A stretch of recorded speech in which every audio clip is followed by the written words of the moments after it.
with you again. This is Insights to the End Times, and you can find all of our podcasts. We are almost 1 year into these podcasts, so you can find all of them at our website, insightstotheendtimes.com, and you can study up on some of the previous recordings. We have been looking at where we are in God's timetable. The earth is coming to a close. The world's coming to an end. The Bible is very clear about this. The only thing we don't know is exactly when it will occur, whether it will be in the near future or in the distant future. But given all of the signs that we've already studied and shared with you, I think you will conclude that we're getting very, very close to the very end of things. Today we're looking at a couple of verses. First one is out of Matthew chapter 24, when Jesus prophesied one of the signs of the end times would be wars and rumors of war, and nation against nation and kingdom against kingdom. And now we certainly have a major war going on right now in the year 2023, which started a year ago. They just celebrated, I don't know if they celebrated, but they just marked 1 year of the Russian invasion of the Ukraine. A horrendous war, and who knows how that's going to continue or going to end for that matter. But Jesus prophesied it. Then we saw yesterday that Satan, or Lucifer, the third archangel in heaven, the one in charge of praise and worship, rose up against God with 5 I will statements. These are found in the book of Isaiah, and chapter 14, verses 12 through 15. We're going to look at some responses today from God, because God doesn't put up with stuff like that. He kicked Lucifer, or Satan, right out of heaven as a result of his insurrection, his rebellion. I'm in Ezekiel chapter 28. You'll enjoy these verses, 12 through 15. God describes Lucifer as his archangel. He says, you were the seal of perfection. You were full of wisdom. You were perfect in beauty. You were in Eden, the garden of God. Every precious stone was your covering.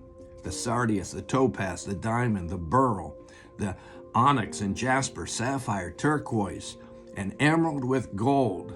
The workmanship of your timbrels and pipes was prepared for you on the day you were created, referring to his leadership abilities in praise and worship, leading praise, etc.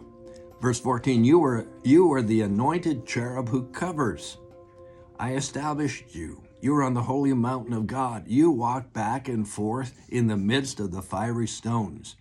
You were perfect in your ways from the day you were created. Imagine, this is Lucifer leading praise and worship. And then God says, until iniquity was found in you, until sin was found in you.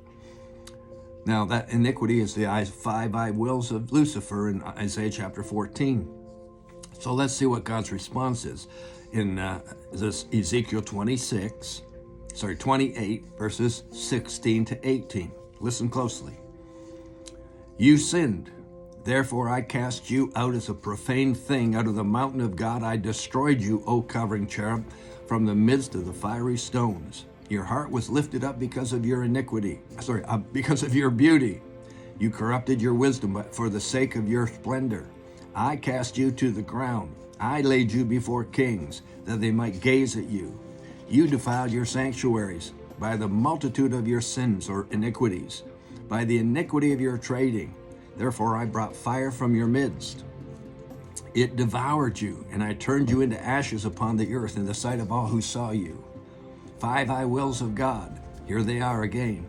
I cast you out of the mountain of God. I destroyed you, O covering cherub. I cast you to the ground. I laid you before the kings.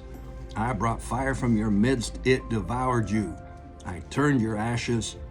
I turned you to ashes upon the earth. Wow. See, God doesn't put up with iniquity and sin. And this is the first example of it, really, in terms of events happening from the time of creation. He cast Lucifer out of heaven. Lucifer had convinced or deceived 1/3 of the heavenly angels, probably numbering in the hundreds of thousands, to follow him. He cast them out of heaven to the earth, so to speak, where he has remained, but he continues to war against God, continually warring against God. He's the source of conflict. He's the reason that wars occur, because of his ways of deceiving, infiltrating people and governments and so on with lies and deception. I want you to know we've had a lot of wars. I did a quick search the other day just to satisfy myself, and from 1900 to the year 2000, there were 42 major conflicts, including World War I and World War II, and the Korean War and the Vietnam War, etc., etc. 42 major conflicts, thousands dying in those wars. Now, moving into the 21st century, from the year 2000 to 2019, just a few years ago, we've had 103 major conflicts. 103 major conflicts in a 20-year period. And here in the last few years, from 2020 to 2022, so really just 3-year period, we see 20 major conflicts continuing. Wars and rumors of wars, nations against nations, kingdoms against kingdoms. So why am I concentrating on this with you this week? Because we're in North America. I'm in London, Ontario, Canada. We don't have physical wars here. We don't have tanks rolling in the streets and anti-aircraft guns and so on going off. We don't have that happening in North America. It's been hundreds of years since that happened. So for the most part, since nothing is occurring in our backyard, we aren't paying attention to the intensity of conflict that's going on, not only around the world, but even here in a fashion that I'm going to share with you tomorrow. I'll see you then. Thanks for joining us.